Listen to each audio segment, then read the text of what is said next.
Good day guys, Hatchback sa DIY.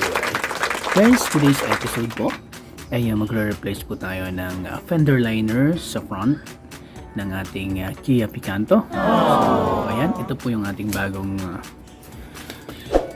fender liner. Ito po. So, ayan. So, ang nabili po nating fender liner guys is yung authentic, yung genuine na Kia parts. So, ayan. I think this one is also available sa mga e-commerce like nung sa Shopee at sa Lazada. Be careful na lang when buying the original one, no? Kasi baka sa fake one kasi meron din mga fakes na ito. So better to buy the original one kasi sa ilalim kasi ito guys ito yung usually nababasa. Madali siyang masira, no? Madaling pag yung fake yung nabili niyo. Better to buy the original. So ayan, malalaman nyo naman kasi na authentic siya guys kasi meron siyang of course genuine parts sticker. Ayan, meron siyang parts number. Ayun, sa ating vlog na ito guys, yun ipapakita ko sa inyo kung paano mag-replace ng fender liner dito sa bandang kanan.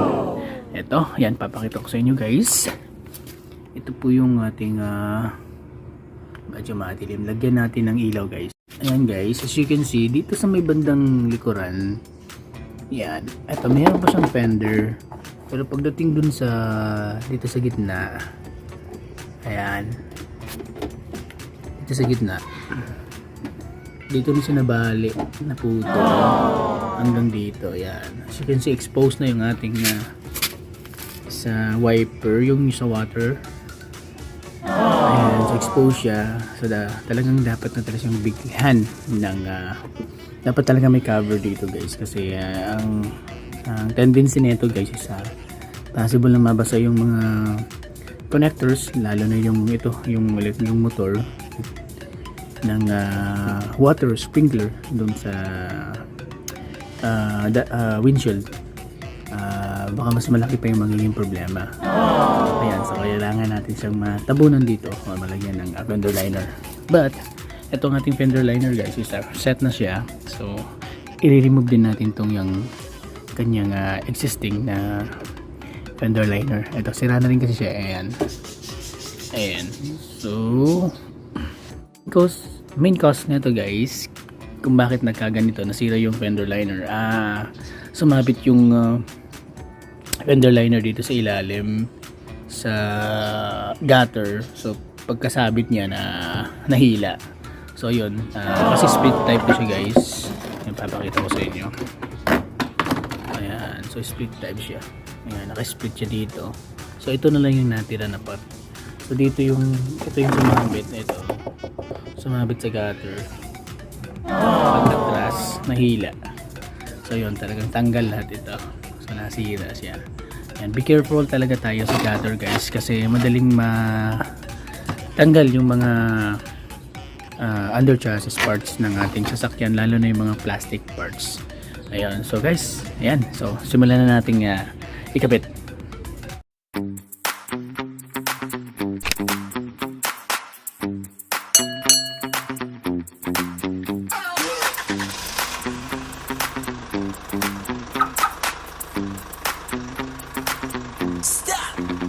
Alright guys, so before we proceed, ang kailangan natin gawin guys is pinakauna natin gagawin is i-remove natin yung front wheel kasi kailangan natin ng wide access para makabit natin itong fender liner. And ayan, meron naman tayong tools sa ating sasakyan. So meron tayo ditong scissor type na jack. So i-jack up natin yung ating sasakyan sa front part. Tapos pagkatanggal natin ng gulong, ilalagay natin dun sa ilalim para meron tayong assurance or security if in case na bumigay yung ating jack, meron pang matutukuran yung ating sasakyan kasi mag-work out tayo dun sa ilalim yun para meron tayong safety guys. So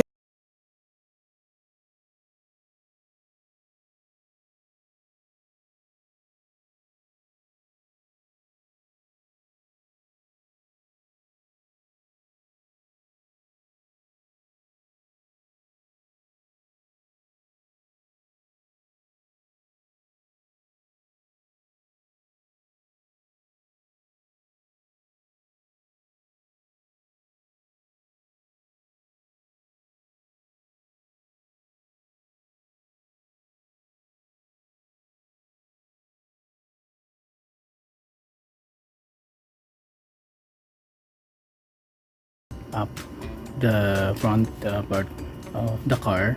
So make sure na talagang naka handbrake. So yan.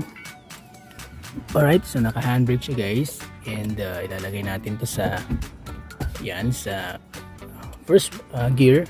Kung naka automatic naman kayo guys, is ilagay nyo lang sa park. Ayan, and then maglalagay tayo ng kahoy dito sa gulong. Ayan guys, so maglalagay tayo ng kahoy dito sa kabilang side, sa driver side. Ayan ang stopper nyo guys. So mas maganda kasi sana kung sa likod. Ayan, so kaso end na siya, so hindi na siya pwede lagyan ng kahoy. So doon ako sa front. Yan, para to make sure guys na hindi mag-move yung sasakyan kapag na totally chock up na natin yung ito sa front na sa passenger side ng ating sasakyan. Ayan, so para safety tayo.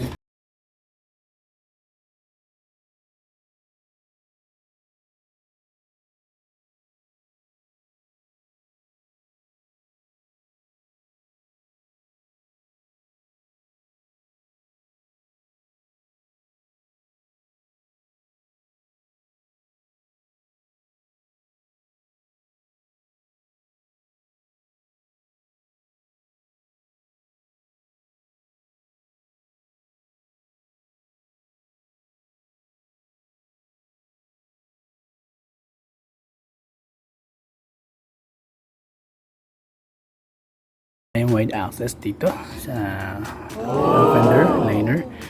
Ayan, so as you can see, ito yung natitirang fender liner. Ito yung tatanggalin natin. So by doing that guys, kailangan natin na ma-remove itong clips. So kasi i-reuse natin itong clips guys But at the same time, bumili din tayo ng additional clips para dito sa front. Kasi nga nalaglag na yung clips ng ating nasirang fenders. So yan. So sige, simulan natin.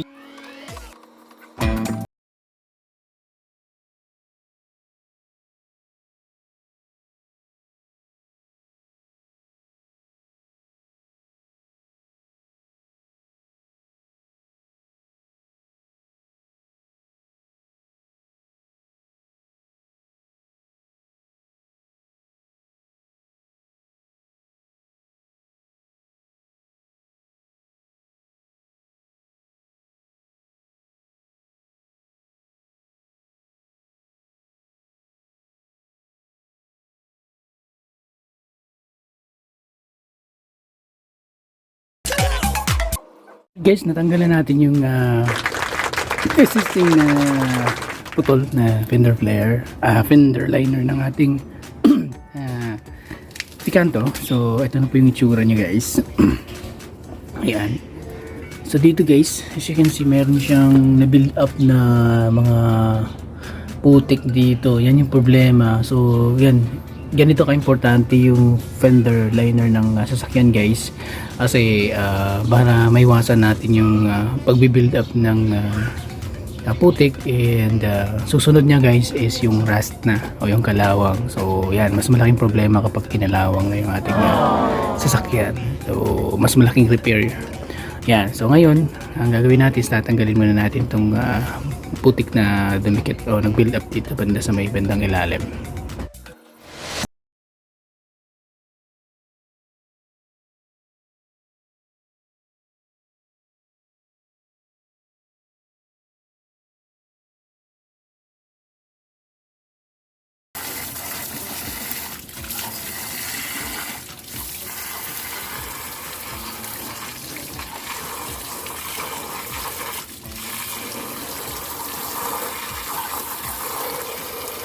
And guys, ginamitan natin ng yan, running water sa hose.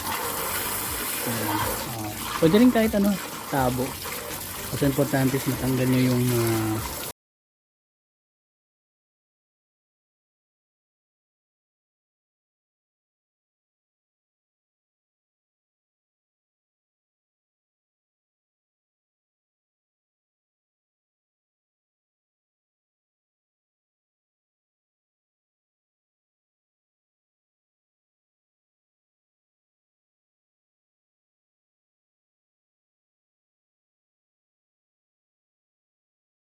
Kapag yun nga, pag kinabit na natin, malinis na talaga yung ilalim guys.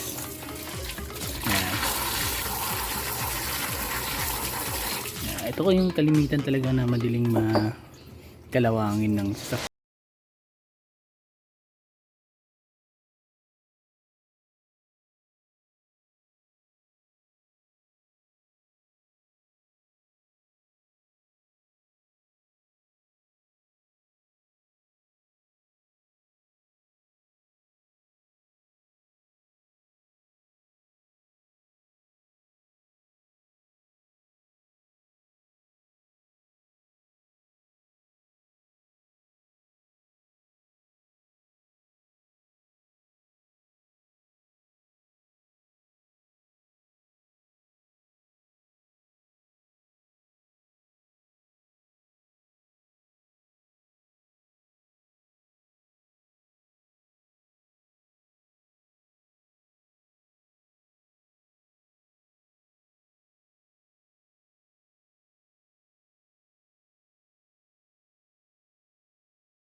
Na po natin at yan, na-replace na po natin yung sirang fender liner natin. So ito na po yung itsura niya guys. Ayan. Alright, so medyo hindi siya klaro guys against the light. Ayan, so ito tayo sa loob. Ayan. So parang bagong bago ba? Parang bagong labas sa kasa guys. Right, yan. So meron na talagang cover dito banda. At makakabira na yung ating mga electronic parts. Yan, so ngayon guys is kakabit na natin yung gulong sa ating pong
ayan po guys, maraming salamat po sa panonood.